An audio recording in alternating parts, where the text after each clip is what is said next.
त्वमेव सर्वं कल्पितं ब्रह्मासि त्वं साक्षादात्मासि नित्यं ऋतं वच मे सत्यं वच मे अवब्रह्मा अववक्तार अवश्रोतार अवदातार अवधातार अवानूनानमवशिष्य अवपश्चात्तात् अवपुरस्तात् अवोत्तरात्तात्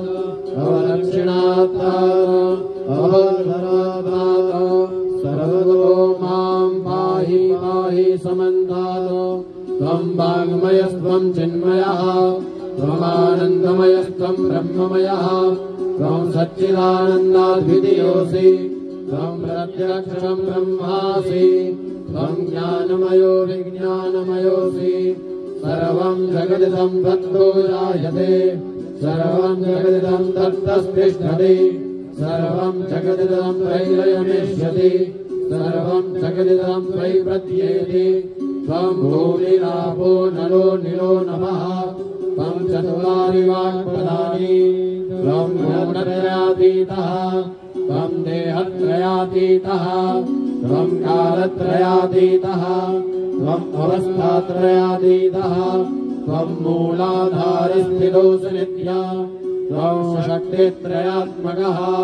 त्वां योगिनो ध्यायन्ति नित्यं त्वं ब्रह्मा त्वं विष्णुस्त्वं रुद्रस्त्वं इन्द्रस्त्वं अग्निस्त्वं वायुस्त्वं सूर्यस्त्वं चन्द्रमास्त्वं ब्रह्मभूर्भुवस्वरूप गणादिपूर्वमुच्चार्य वर्णादेव तदनन्तरम् अनुस्वारः परतरः हरदेन्द्रसितां तारेण रुद्धम्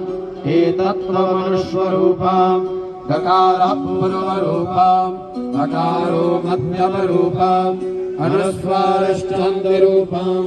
बिन्दुरूपम् नादसन्धानाम् संहिता सन्धिः सैषा गणेशविद्या गणकऋषिः निचरुद्गायत्री छन्दः गणपतिर्देवता ॐ गणपतये नमः एकदन्ताय विद्महे वक्रतुण्डाय धीमहि तन्नो दन्तिः प्रचोदयात् एकदन्तं चतुर्हस्तं पाशमङ्कुशधारिणं रदनं च वरदं हस्ते बिभ्राणं मूषकध्वजं रक्तमलमोदरं शूर्पं कर्णकं रक्तवाससं रक्तगन्धानुलिप्ताङ्गं रक्तपुष्पैः सुपूजितं भक्तानुकम्पिनं देवं जगत्कारणमच्युतम् आविर्भूतं च सृष्ट्यादौ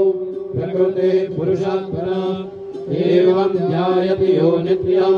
स योगी योगिनां परः नमो रातपदये नमो गणपतये नमः प्रमदपदये